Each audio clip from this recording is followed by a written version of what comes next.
Man, if you hear that in the background, that's the only peaceful sound that I can really muster. It's keeping me grounded. Unlike this bullshit ass show, Marvel's Echo.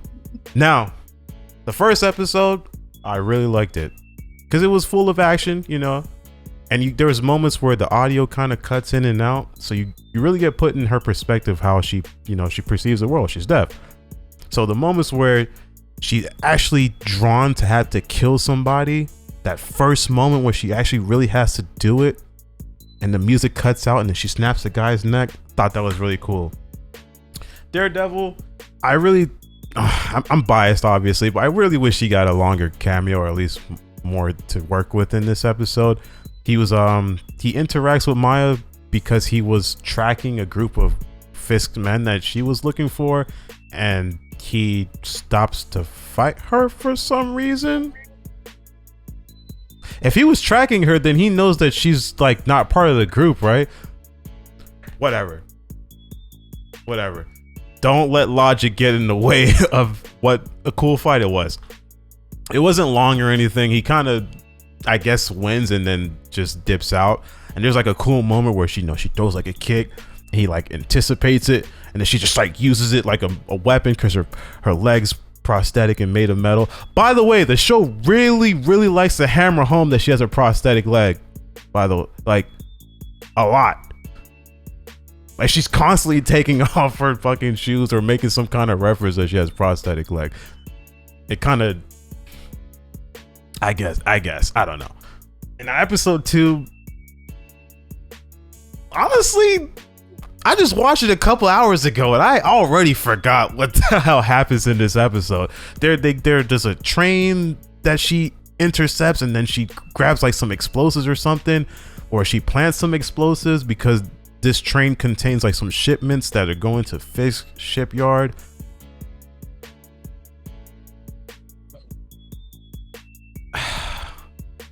Man, she had to send a message, but the thing that doesn't make sense about her motives to me is because she goes away to her hometown, and in the process of going to her hometown, she wants to interact with a very few people from her childhood, but she does not want to get everyone else involved. But at the same time, she does want to blow up and kill men who work for Wilson Fisk, the Kingpin.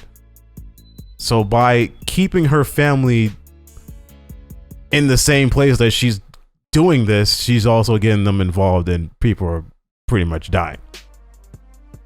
Doesn't make any sense to me. It really doesn't. Now, Bonnie has a cousin named Biscuit.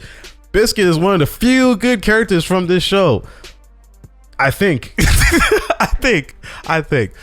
He's following her on a truck, and there's a moment where her leg gets caught between, I don't know, like the carts or something, like the hook for the carts. I don't know what it's called, guys. And right before it happens, she lifts up her leg to show that it's prosthetic, and then she immediately falls, and it gets trapped between the fucking hatch. Oh, but guess what? Her leg's prosthetic, so there's no real danger in it because she gets freed anyway. This episode overall was... No, how did she get freed? That's the kicker. So, the way Maya's powers work in the show, I should say, I don't want to call her Echo, because this is not Echo. All right, Maya's powers, at least in the comics, is that she's a lot like Taskmaster. She has mimicry, superpower, or mimicry or something. I don't know what the power is really called. But she's like she's like Kakashi, the copycat, you know what I'm saying? She can see something and then mimic it. It's like photographic memory or something like that. But they decided that was too boring. That was too lame. And so they gave her ancestral powers. I felt like I was watching a very cheap version of Avatar. What's the second Avatar's name? Korra. I was watching that because she was tapping into the ancestors from her from her lineage. Now the pacing for the show is probably the overarching issue that I have with it. I'm not gonna lie to you. It's because there was moments where you get flashbacks of different, I guess, women in her family, like family line. There's a scene in her lineage, yeah, in her heritage, and there's we see one woman from the Choctaw Indians who are like, I hope I'm not mispronouncing that. Please don't kill me if I am. And they're essentially just playing what's not cricket. Not cricket. They're playing lacrosse, essentially. They're playing lacrosse.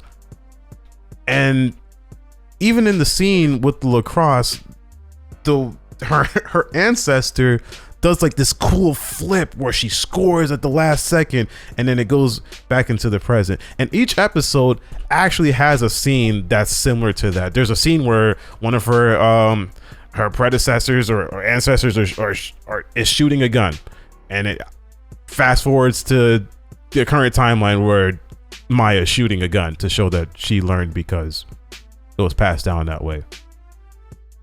I kid you not. That's how she freed herself from the train, by the way. How she did it. Ancestors strong. I'm strong too. Now we get to episode 3. Episode 3, in my opinion, this is one of the few episodes that I actually really liked.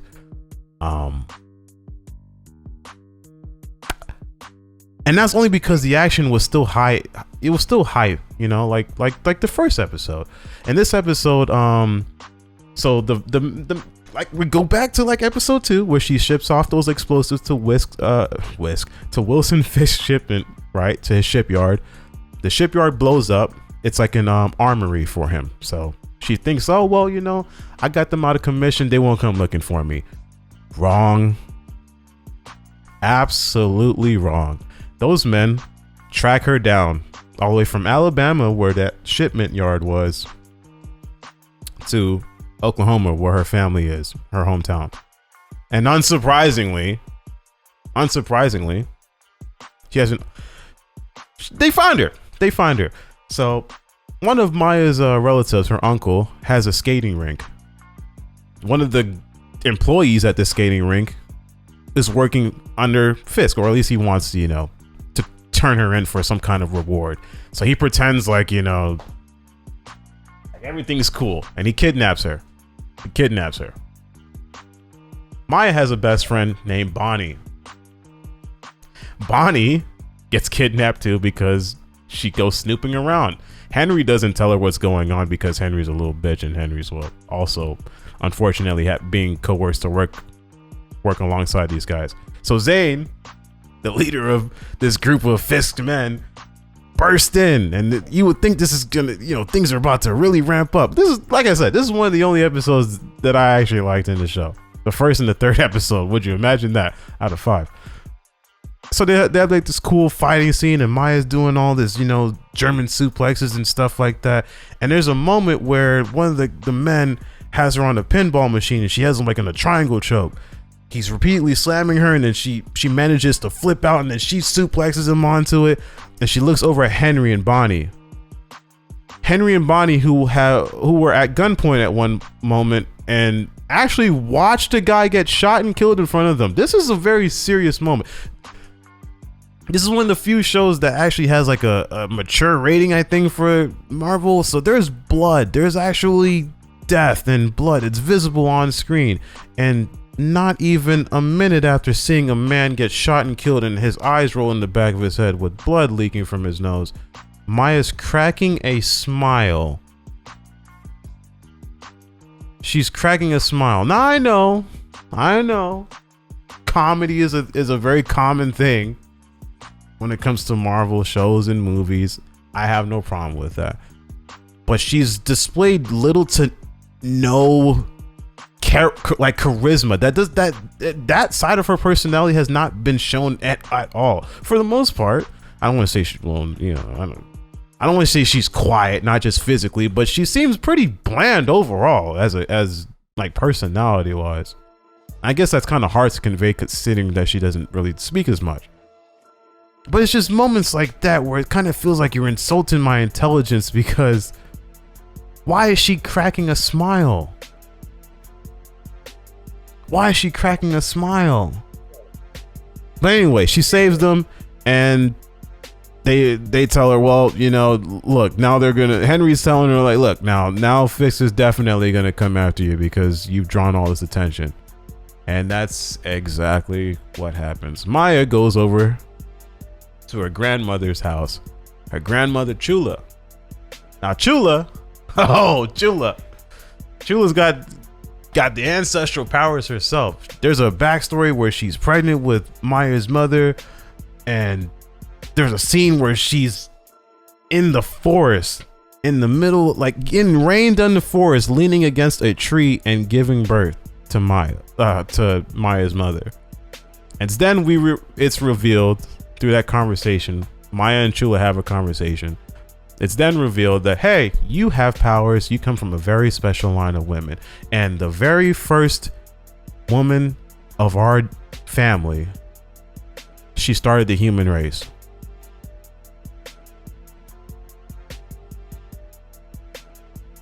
She started the human race. I'm not even going to get into how contrived and how confusing that kind of makes everything else around the world, considering we have like cosmic entities and some gods and civilizations that kind of existed before.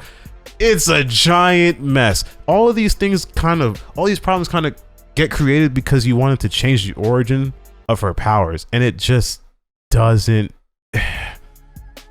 It's so pointless.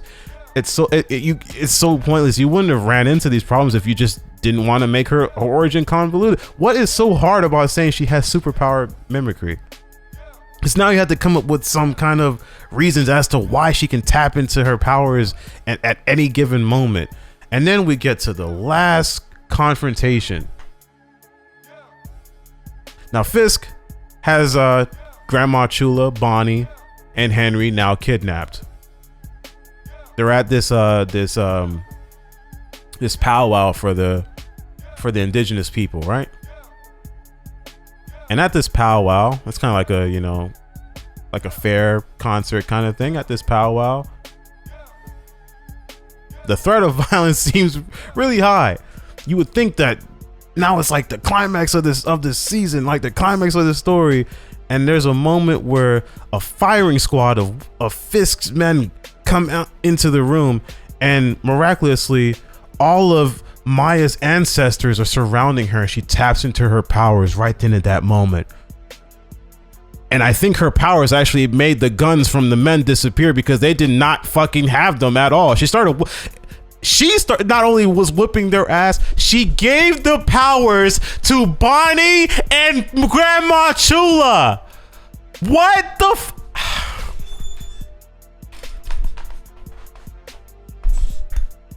They couldn't even follow the logic of their own story, because Bonnie is not related to her.